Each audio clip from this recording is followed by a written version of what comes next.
Welcome back to the channel, folks. If you love classic cars with a soul, then you're in for something special today. We're stepping back into the golden era of Japanese motoring to look at a true legend, the 1970 Datsun 240Z.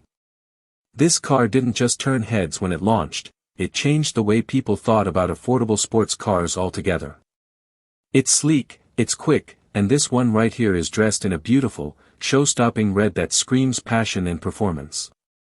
Whether you're a collector, a JDM fan, or just someone who appreciates beautiful engineering, the Datsun 240Z deserves a long, hard look.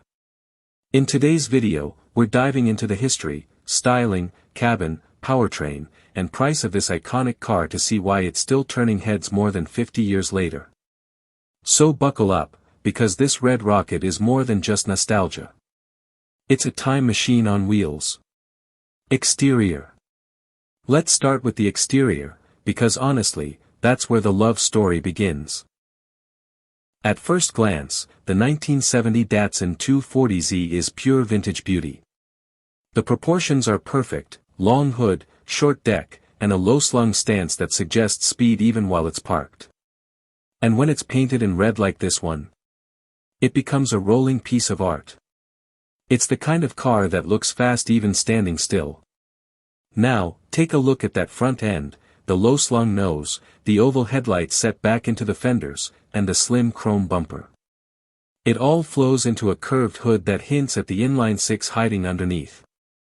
There's no mistaking it, the styling cues were heavily inspired by European sports cars, especially the Jaguar E-Type and Ferrari 275 GTB. But the Datsun put its own Japanese spin on that design, with sharper lines, more accessible parts, and a more compact feel. Moving along the side, you'll notice those flared wheel arches and the thin chrome detailing along the windows and rocker panels. The fastback roofline tapers down into the rear end gracefully, and the rear hatch has this beautiful curvature that just oozes 1970s style. Around back, we've got simple rectangular taillights, another thin bumper, and dual chrome exhausts peeking out.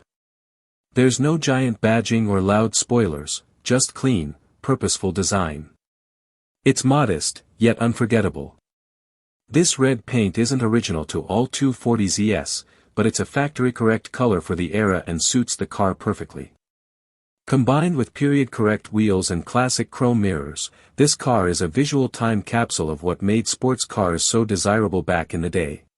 Step inside, and the charm continues. The cabin of the 240Z is compact, simple, and focused, but still surprisingly comfortable. And even though it was built over 5 decades ago, it doesn't feel primitive. Slide into the bucket seats, and you'll notice how low you're sitting, giving you that sports car feeling right away. These seats are wrapped in classic black vinyl with vertical stitching, and they hold you in place pretty well for a car of its age. There's no lumbar support or heated seats here, just pure analog motoring. The dashboard is laid out beautifully. You've got a trio of center-mounted auxiliary gauges angled toward the driver, showing oil pressure, battery voltage, and a clock. In front of you are 2 large dials, the speedometer and tachometer, with simple white-on-black graphics. They're deeply recessed, giving the dash a cockpit-like feel. The 3-spoke steering wheel is slim, wood-rimmed, and perfectly sized, you feel directly connected to the car. Below it sits a long, thin gear lever with a wood knob that just begs to be rode through the gears. Even the little things are cool. The pull handles on the doors, the simple rotary knobs for ventilation, and the classic AM/FM radio, all scream 1970s Japanese design. It's not flashy, but it's full of character. Storage space is minimal, but the rear hatch does open up to a surprisingly large cargo area for a sports coupe. There's even room for a weekend getaway, assuming you pack light. Overall, the 240Z's interior strikes a balance between sporty functionality and classic charm. It was a driver-focused environment that didn't compromise too much on comfort. And in today's world of screens and sensors, it's incredibly refreshing. Performance. Now, let's talk about what really made the 240Z a game-changer, performance. Under the hood, you'll find a 2.4-liter inline-six engine, hence the 240 in the name. This engine, known as the L24, produced around 151 horsepower and 146 lb-ft of torque when new. That might not sound like much by modern standards, but consider this: the car weighed just under 2,400 pounds.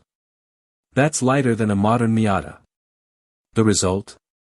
A 0 to 60 time of about 8 seconds and a top speed close to 125 miles per hour, not bad at all for the early 70s, especially from a car that cost half as much as a European rival. The engine is smooth, rev-happy, and has a distinct raspy exhaust note that becomes addictive the more you drive it. It breathes through twin Hitachi SU-style carburetors, and power is sent to the rear wheels via a 4-speed manual gearbox. Later models got a 5-speed, but the 4-speed feels great. Shifts are short, direct, and mechanical. Out on the road, the 240Z still delivers a genuinely fun driving experience. The independent suspension front and rear gives it a planted feel, and the rack and pinion steering is direct, with great feedback. It's not over-assisted, so you feel every nuance of the road, something purists will love. Cornering in this car is a joy. There's a bit of body roll, sure, but it's predictable and confidence-inspiring.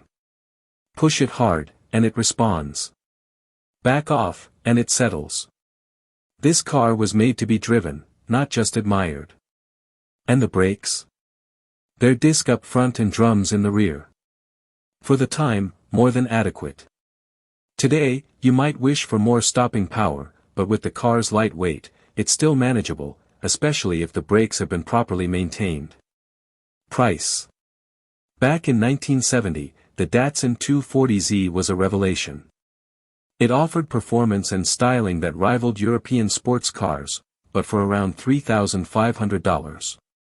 That's equivalent to about $27,000 today. In other words, it was a bargain. Fast forward to 2025, and the story has changed, but only because the 240Z has become a bona fide classic. Prices for clean, original examples have skyrocketed. A well-maintained 1970 model in good condition can easily fetch between $45,000 and $70,000, depending on mileage, originality, and documentation. Showroom-level restorations and early VIN cars. Those can cross the six-figure mark at auction, especially if they're finished in a desirable color like red and retain matching numbers. But here's the thing, the 240Z still represents good value in the classic car world. Compared to European contemporaries like the Porsche 911 or Jaguar E-Type, the Datsun is still more affordable, and in many ways, just as rewarding to own and drive. Plus, the aftermarket support is strong. Parts are widely available, there's a huge enthusiast community, and if you ever need to tinker or restore, you're not doing it alone. So there you have it.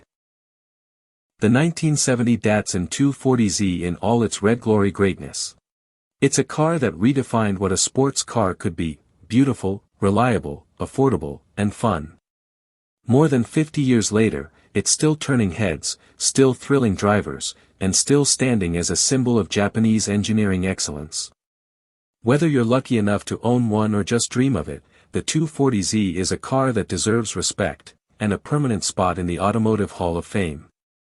Thanks for watching. If you enjoyed this review, be sure to like, subscribe, and hit that bell so you don't miss our next deep dive into another legendary ride. Drop a comment below, let us know your thoughts on the 240Z or tell us which classic car you want us to feature next. Until next time, keep your wheels turning and your spirit inspired. Catch you in the next one.